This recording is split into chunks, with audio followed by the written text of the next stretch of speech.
There are players born to follow the system, and then there are those destined to shatter it. Ricardo Quaresma has always belonged to the latter camp. From the moment his foot touched the ball, there was something untaught about him. A raw artistic flair, a rare beauty in motion, an instinctive hunger to transform football into a masterpiece. Yet the issue is that modern football leaves no room for royalties who refuse to perform by the script. While his teammates mastered simplicity, Quaresma chased complexity.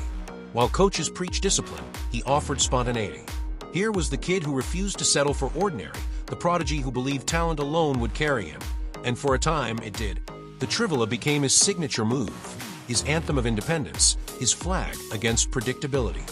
But the very gift that lifted him to the top gradually dug the pit from which he would emerge broken. This is the tale of a man who sought uniqueness and ended up isolated. A genius who chose the most beautiful path and simultaneously the most hazardous. What happened to Ricardo Quaresma? Was it fate, misfortune, or consequence? To trace his downfall, we must return to the beginning, the moment Portuguese football believed it had uncovered its next savior. Before the world adored Cristiano Ronaldo, a different young name scratched its way through the whispering ranks of Portugal. Quaresma wore RQ7, while Ronaldo would become CR9, until destiny intervened and number 7 was reassigned. In Sporting's youth system, the teenager wasn't just playing football, he was painting it. Each touch of the ball felt like an artist's stroke, each dribble a declaration. While others practiced simple passing, Quaresma sought to redefine it. When the coach asked for directness, he delivered spectacle, and that divide would haunt his career. Scouts called him the next big thing, but anyone who watched recognized something else. More talent, yes, but also less predictability. The ball glued to his feet, his body swaying with defiant elegance, his gaze full of unshakable certainty. He knew he was different. But when a player starts to believe the world must revolve around them, the game is already slipping away. And Quaresma believed in himself, in Sporting, in his own autonomy, captivating but irritant all at once. The fans adored him, the coaches feared him. He refused criticism, chanted, "I will play my way." And play he did. He'd rather lose staying true than win by blending in. But that refusal to adapt would later become the poison that killed his peak. When Barcelona came calling, the world imagined Portuguese football finally boasting 2 European conquerors, Cristiano and the young Quaresma. But aboard that plane to Catalonia, he brought more than talent. He carried belief that football should mold around him, not the other way around. Yet what he refused to learn was that Barcelona doesn't excel by taming talents, it refuses wild cards. And there, at the club built to amplify greatness, first cracks appeared. Coaches demanded discipline, structure, intelligence. Quaresma supplied improvisation, rebellion, artistry. The relationship soured quickly, critiques began. He plays for himself, not for the team. And perhaps they were right. He sought remembrance, not integration. But before Barcelona cut ties, something exposed the truth. The artist didn't just refuse to be painted, he resisted the canvas entirely. That moment marked the beginning of his collapse. At Barcelona, Quaresma believed he'd proved that the world misunderstood him, but the reality delivered a cold slam. The club demanded sacrifice, discipline, tact, 3 things he seemed incapable of offering. He wanted the ball at his feet constantly, demanded the freedom to air beautifully. He was a free body in a rigid machine, and the machine broke him piece by piece. Frank Rijkaard saw the talent, but also the obstinacy. While Ronaldinho enchanted and adapted, Quaresma bristled at instruction. Remove his autonomy, and he switched off. Criticize his style, and he flamed out. When ego overrides love for the game, the gift begins to suffocate. And that's exactly what happened. The stands expected the brilliance they saw at Sporting, but they saw instead a frustrated young man still trying to prove to everyone what he already knew. He was special. He couldn't accept the substitute role, the backup slot. The invisible rivalry with Cristiano Ronaldo, rising in Manchester, gnawed at him. While the world embraced CR7, Quaresma gathered internal battles and suspicious glances. With each training session, the war they played wasn't against opponents, but against structure. His mind screamed, "They don't let me be me." But let's be honest, football doesn't punish genius, it punishes resistance to evolve. Barcelona realized they couldn't tame him, and the door shut. He returned to Portugal, wounded but still certain he was right. At Porto, away from Spanish pressure, he smiled again, he dribbled again. The trivela returned as righteousness. For a few seasons, Quaresma reminded the world the talent still breathed. But this comeback was merely a train pause before the next downfall. The same rebellion that once destroyed him surfaced again, hidden beneath flicks and applause. Europe watched him again, waiting. Only this time, the stage was larger, and the fall would be far more devastating. After his revival at Porto, Quaresma took his talents back to the spotlight. Dribbling returned, goals returned, hope renewed.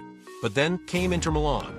Jose Mourinho wanted him, an explosive formula, rebellious genius, plus elite structure. But on the pitch, the clash became war. Mourinho demanded tactics, teamwork, discipline. Quaresma responded with freedom, brilliance, unpredictability. The conflict exploded in public and private. The narrative repeated itself, a film he refused to finish.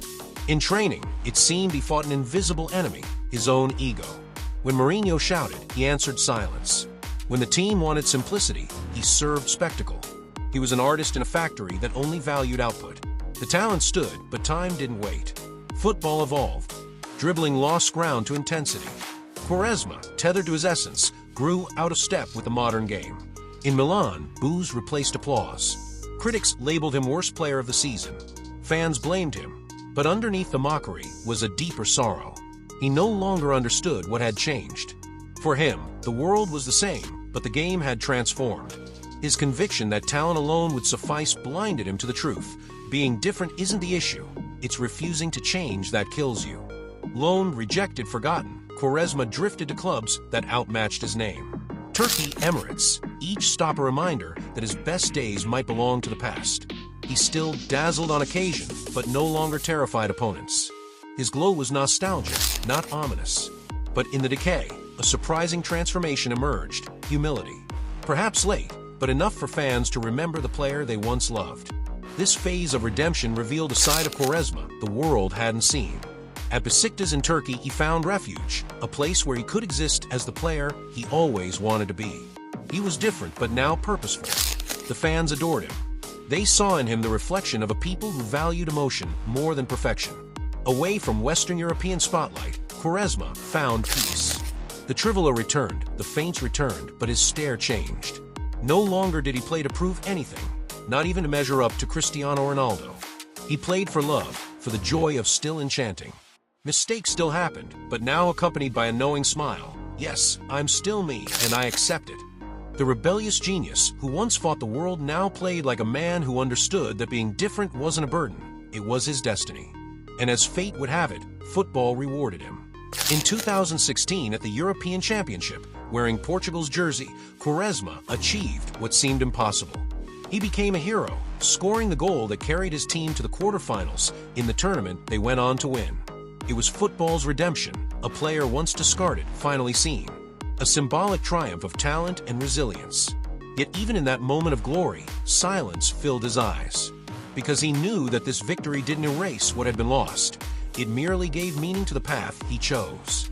He would never be the world's best, never replicate Ronaldo's consistency or Messi's acclaim. But perhaps that didn't matter, because at the heart of Quaresma's story was one unbreakable truth. He did not play to be famous. He played to be authentic. Today, when we talk about him, opinions split. Some argue he squandered his talent. Others believe he bravely remained true to himself. Maybe the truth lies somewhere in between. Ricardo Quaresma was not a failure. He was a lesson. He proved that football isn't just about winners. It's about artists who dared to challenge the game. And if there's one thing he taught us, it's that being different carries a high price. But for those born to create and not just conquer, perhaps that price is worth every second spent on the pitch. Some players chase trophies. Others chase legacy. Quaresma chose the latter and paid the cost. Yet in the end, he might have been the only one playing for art, not for glory. If this story resonated with you, smash the like button, subscribe to the channel for more unfiltered, deep-dive football stories, and share this video with the fans who believe football is more than just winning. A big hug and thanks for watching.